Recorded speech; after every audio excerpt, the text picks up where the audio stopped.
Let's start off with this gem from our friend at Graby and Tom S. Elliott. Check him out on social media. He's terrific. This is a quick montage of the Democrats at a hearing, allegedly a hearing, where they're supposedly asking Bill Barr questions. And they did this stunt yesterday, which I hope the Republicans now replicate every time. You're like, no, you can't do that. It's immoral. No. It's not. They said the Robert's Rules of Order are out the window.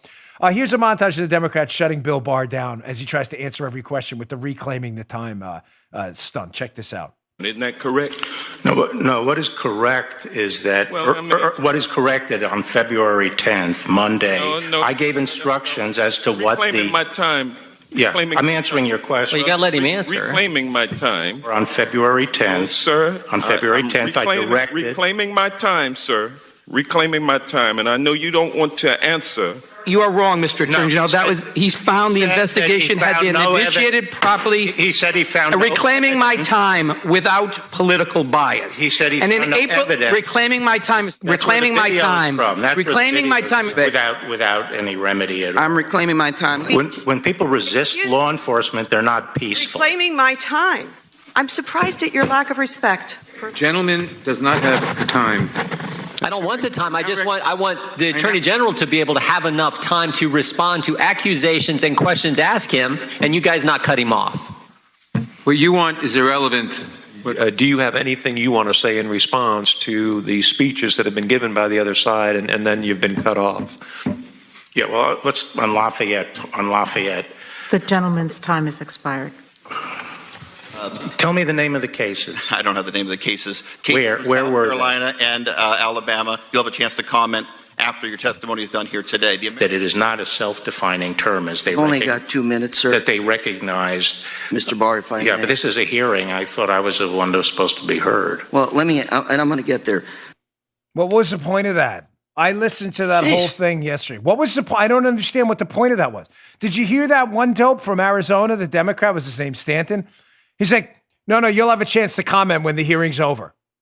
Well, what's the point of the hearing? Right, Joe? You get here. If you don't need Barr's comments, you're a congressman. Go in front of the microphones on C-SPAN, give your speech, and Barr can respond from the DOJ. What's the point? Of course, there was never a point, ladies and gentlemen. The Democrats are double-digit IQ morons who all managed to get elected at the same time to positions of power to lord over us. The dumbest people in the country wound up finding their way in one fell swoop to Capitol Hill at the same time. I listened to the whole thing scratching my head. So let's go through the village of idiots. Here's idiot number one, the absolutely hapless, fake tough guy loser from Rhode Island, David Cicilline, a Russian conspiracy theory hoaxer who still lies to his constituents, is a disgrace to his constituents. Anyone who knows this guy, how does this guy wake up and look his family in the eye? He was one of the big collusion hoaxers. He got caught in the biggest lie, promoting the biggest scandal and defending the weaponization of government. That's who this guy is. Defending anti-First Amendment political spying. Despite the fact that he got busted lying numerous times and was humiliated on every interview he did on Fox, Cicilline, this loser, he goes again yesterday up in front of the alleged hearing and leaves out a significant piece of information about political bias when he said this. Check this out. In December 2019, the Justice Department's own Inspector General, your department's, Michael Horowitz, found that the investigation had been initiated properly and without political bias. Isn't that correct? No. It's not correct? That was not Mr. Horowitz's finding? No. He said... You are wrong, Mr. Attorney General. Okay.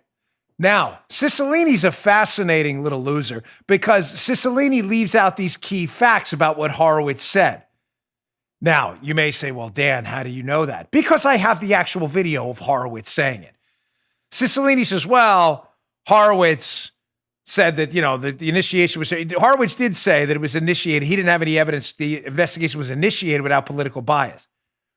But then Horowitz went on, the Inspector General for the Justice Department, which Cicilline, because he's a conspiracy theorist hoaxer and a liar and a discredited zero.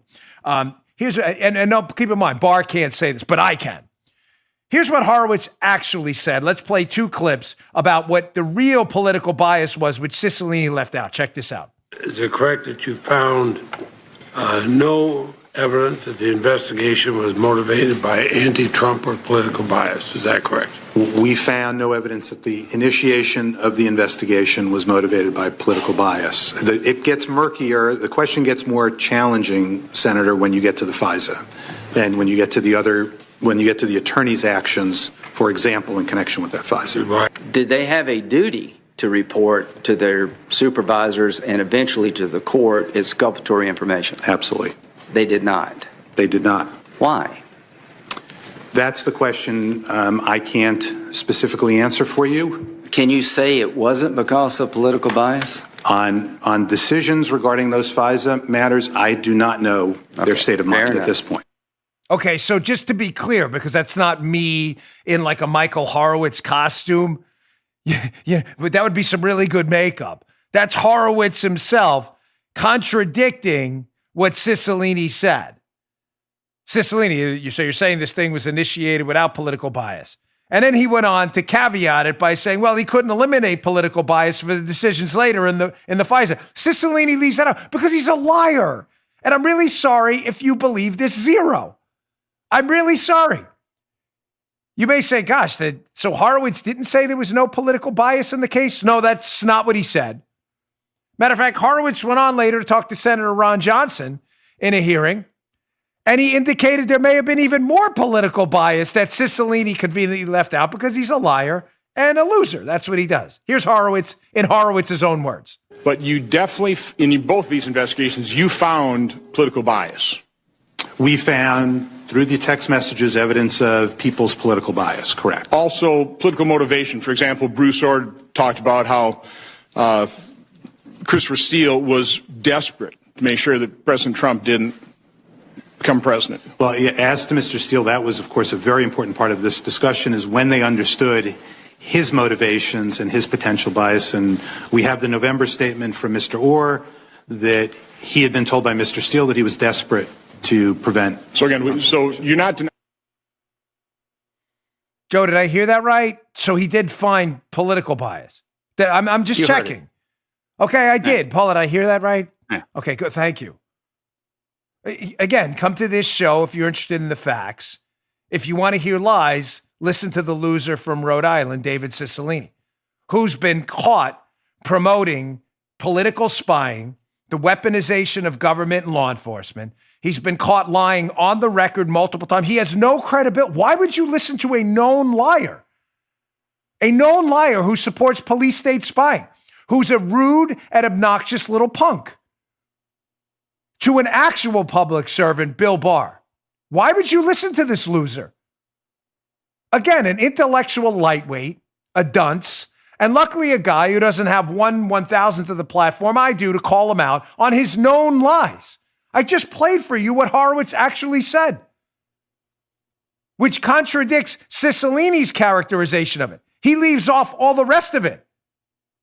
Horowitz said the initiation of the case couldn't find political bias. Okay, there's a whole other point to that. He found a whole boatload of political bias elsewhere, and regarding the other decisions, he couldn't eliminate political bias as a reason. Okay, in the village of idiots, Cicilline, of course, wasn't the only one. Again, you have 200 plus members of Congress up there, some of the dumbest people in the country, all managed to find their way to Congress at the same time. Kind of puzzling how that happened. Here's a Joe Neguse. Forgive me if I'm saying your name wrong, Joe. Have no idea. Never met you before. A congressman from Colorado who gets totally wrecked by Bill Barr and basically tries to threaten Bill Barr, and Barr just like drops the hammer on. This is great. Check this out. Why isn't it true? June 9th, I'll get to that, Mr. Barr. I mean, does it have Mr. to Barr, do with I will quibbling get to over? that. Reclaiming my time, you answered the question. Okay. I have another question for you. On June 19th of 2020. Actually, I need to answer that question. Mr. Attorney General, you did answer the question. No, you said under penalty of perjury. I'm going to answer the damn question. Barr's like, oh, Bill's like, I've kind of had enough of that one. So Joe Neguse asks him a question, threatens him with perjury, and doesn't let Barr actually answer the question. Barr says, I'm going to answer the damn question.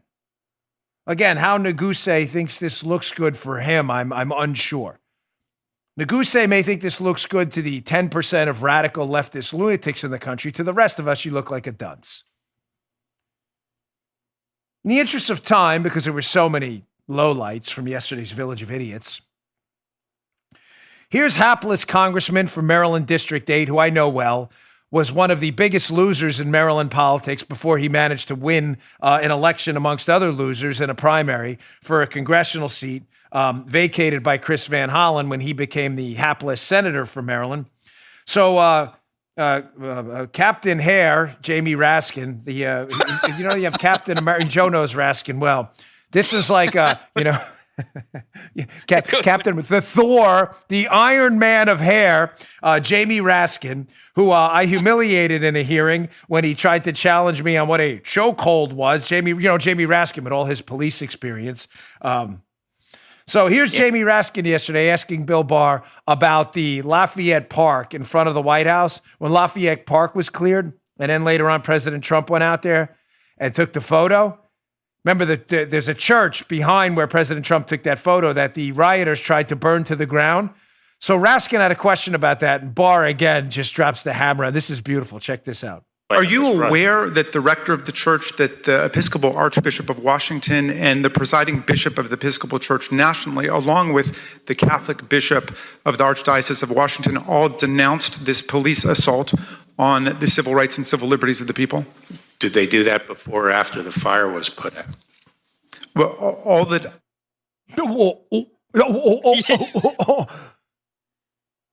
The hair pirate, Jamie Raskin's like, I don't remember exactly. Yeah. You mean, did they do that after the rioters tried to burn the church? So the church leaders, if you go to that church, by the way, seriously reevaluate that. The law enforcement entity saved the church, St. John's, from being burned to the ground. And local religious leaders in the area speak out against the Trump campaign about basically saving the church from being burned to the ground. And Barr wants to know, did they speak out before or after we put the fire out? I'm just asking that question. Another member of the Village of Idiots. She's losing her temper, Joe. Representative Jayapal, she's losing her temper. Be careful, everyone. She's losing her temper. And you know what happens when the 200 dunces up on Capitol Hill lose their temper. They start to spy on political opponents, weaponize the CIA. You know, those people. You know, the Antifa supporting people. Be very careful when they lose their temper. This is Representative Jayapal, it's a short one, who, again, doesn't want Bill Barr to actually answer a question. So she lets her, I'm losing my temper with you. Check this out. But as I explained, the effort there was... Mr. Barr, I just asked for a yes or no. So let me just tell you, I'm starting to lose my temper. Your Highness? She's losing her temper. Be very careful, folks. That was basically yesterday's hearing in a nutshell. I saved you 9 hours, 10 hours. There's one takeaway. Barr, thankfully, will be looking into the unmaskings and the felony leaks of information from the Obama administration. Hopefully, fingers crossed, there will be indictments. The rest of it was a village of imbeciles lying to you, losing their tempers, reclaiming their time, and threatening Barr with perjury for answers they're not willing to let him give. There you go. Great hearing, wasn't it? Terrific. Saved you all that time. That's the benefit of the Dan Bongino Show.